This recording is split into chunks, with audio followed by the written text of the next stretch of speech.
Hi, Paul. Look at the energy. Hi, hey. This is a woman who does good. Now, and here's the proof. You see this picture? And I'm sharing this picture because I don't want her to see. What is This is a picture of her and me at an event. Donate a photo, fund prostate cancer research. Donate a photo, Johnson & Johnson. It's a great picture, and I think it's quite apropos to who you are, on your philanthropic, on your socially mindedness, and in addition to being a great actor. Did you ever write a book too? You know, I have ideas for several books. I have actually, thank you for asking, I have a children's book that I would love. Take that mic. I have a couple of books actually that I Elton, keep it down. It's nice, but we gotta talk now. We're in the 80s. Thank you. Yeah, no, actually, I have a poem, my very first poem I ever wrote, called Clouds. I'm in the process of developing that into a children's book. So thank you for asking. And clouds in what sense? Well, I'm the only person who's not a pilot in my family. Oh. So I was raised. My dad had a little 6-seater Cessna, and we used to fly everywhere when I was a kid. And so there was a lot of, that was before phones and anything, that was even before like Walkmans. So there was nothing to do. I love my Walkman. So stare out the window, and so I wrote a poem about clouds. So yeah, I wanna turn that into a kid's book. So. All right. Well, clouds are. I was looking at clouds today, and I was looking at them because my refrigerator broke today, and so I was at the Best Buy buying a new refrigerator. But there on the old Samsung big TV, these big TVs, they're monster TVs. They had all this nature. I think it was called Earth Planet 2 or something, and they showed these pictures of clouds and just nature, and it's beautiful clouds, aren't they? Absolutely. You can see many faces in them. Have you ever seen anybody in the cloud? There's aliens and things I think that are always popping through. Well, I'm from California. You have to remember. There's a lot of desert out there. Every now and then something looks a little bizarre coming through the clouds. They deserve a view. It's the same same price. And so now tell us, you have an upcoming show. It's I believe this Friday here in New York, and tell us about it. I am Marlene or Marlena? Well, Marlena is how you. Marlena. Okay, Marlene Dietrich is how you pronounce her name. The show was called Marlena in the past, and this time we're calling it Dietrich. So it's gone through a bit of an evolution. It's a work in progress. Basically, like Hugh Hefner was known as Hef. He wasn't known as Hugh. So Marlena wasn't known as Marlena. She was known as Dietrich. So, yeah, this Friday at the Triad Theater at 9:30, it's a one-woman show. I do have a pianist accompanying me. It's an hour and 20 minutes, no intermission, and I'm really thrilled to be bringing it to New York. I did it for 3 nights in the New York Theater Festival's Winterfest in February, but this is its first actual official booking in a legit theater outside. Triad's a great theater, a great place, and can we still get some tickets? Where can we do that? Sure, you need to just go to the Triad website. It's triadnyc.com, and Dietrich, you can put that in. I'm also findable on Facebook, Cindy Marinangel, and there's a lot there. We're also on Twitter and Instagram as Dietrich Play. We also have a website called dietrichplay.com, and you can go there, and there's a ticket link there as well. Now, why Ms. Dietrich? Why? Why are you fascinated? I would imagine, and honored, I imagine, and many other words to play her. Why?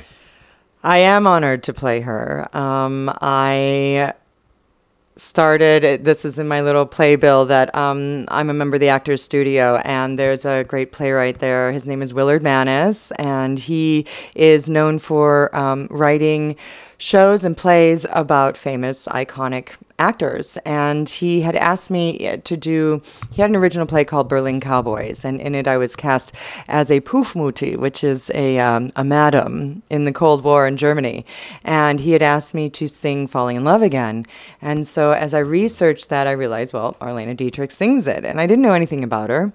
But I realized, she's in my vocal range. When I was a baby, I fell over on a Tinker toy, and it lowered my voice. True story.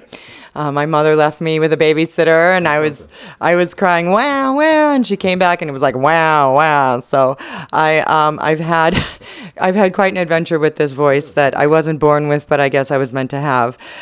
So Marlene Dietrich was a contralto, as I am as well, and I can sing her songs in her range, and anything she couldn't hit, she just spoke through, and I love that. And she wasn't really a singer. She really wasn't, and yet she was the highest paid singer in Vegas. Really? Yeah, she was the highest earner at Paramount back when they were doing things. So, and she toured all over. So that's interesting. Playing her in general, first of all, we're in crazy political times, as she was back then, and questioning the government and all sorts of things, right? We've got issues with Russia, things like that. So I think it's very poignant she was a woman who stood up against her own, and she stood up for her own beliefs.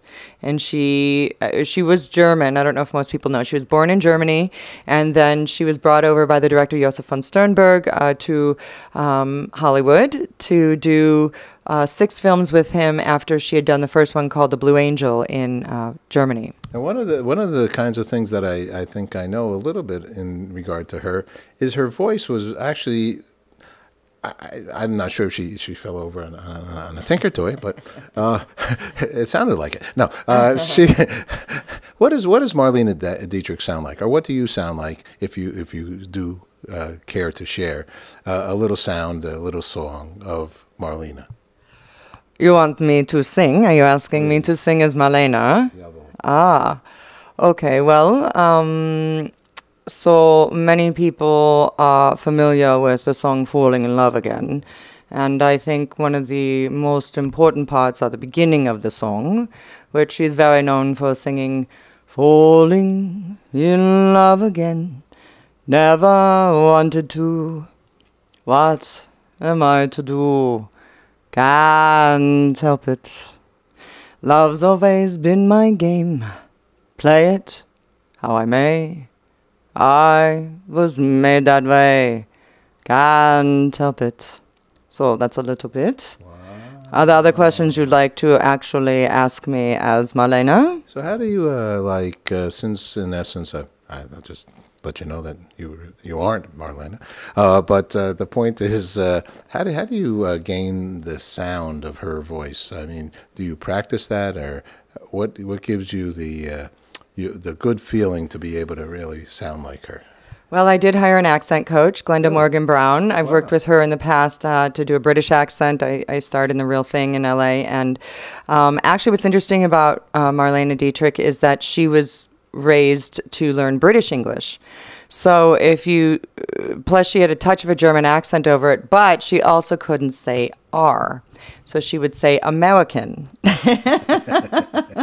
So there's things like that. So I have to skip over every R like Elmer Fudd, and there was I have a couple R's in a row in a sentence I have to think about. Maybe it'll hit me later that are really kind of a tongue twister. But I've done a lot of listening to her, watching a lot of her videos, trying to, I just kind of try to let it be once I'm actually on stage. Uh-huh. But I have a list of words that I go over every day of how she said things from the actual script. And Glenda was great about working with me. She just let me kind of fake what I knew. And I was asked to not do a heavy German accent because this takes place in 1960. And by then she'd had a lot of training in English and didn't have that heavy of an accent anymore. All right. Okay. So it's Friday. We're in June of some month here, and that's what's the actual date? Friday, June 22nd at 9:30 p.m. at the Triad Theater, which is 72nd and Broadway. Upper West Side. Upper West Side, right in your neighborhood. Yeah, we love it. New York City. Let me ask you 2 other questions. Actually, Sure. I've added a question to my questions. I asked, what does peace mean to many? And I believe I probably, over the time, have asked you, I might have even asked you at the meningitis event recently, where you also were doing a do-good thing. What does peace mean to you? I mean, personal peace is silencing the monkey brain, the chatter, the committee in the head. So personal peace for me is staying very present in the moment and belly breathing with a focus on the exhale, longer than an inhale. I can comment on Marlene Dietrich. She sold more war bonds than anyone in America. The equivalency of almost $1 million back in the day. Wow. She also spent a lot of her own money to bring over many, many Jewish individuals and found them homes and jobs, which many people are not aware of. She was awarded the Légion d'honneur from France, which is their highest honor, as well as the Honor of Freedom, Medal of Freedom from America, and also the highest honor in Belgium. She was horrified by... She was a violinist, and she was very well-read, and she was very proud of the artists that came out of Germany, and I know she was horrified at what Hitler did to Germany, and that is why she took such a stand. And we now know she's listed in the Washington Museum, Spy Museum. We now know that she was spying as she was touring the front. Wow! Unexpected answer. And the last thing I know I read from her was that all they wanted was to end the war. And she did whatever she could to try to make that happen faster. Her last regret before she died is because Hitler was all over her, wanting her to come back and lead the Nazi film regime, was that she had not seduced him and killed him. She felt she could have done that. Okay. All right. Okay. My last question, which I've just added, actually, is about love. What is love for you? Oh, the highest vibrational state of being that one can achieve on this planet. That is love.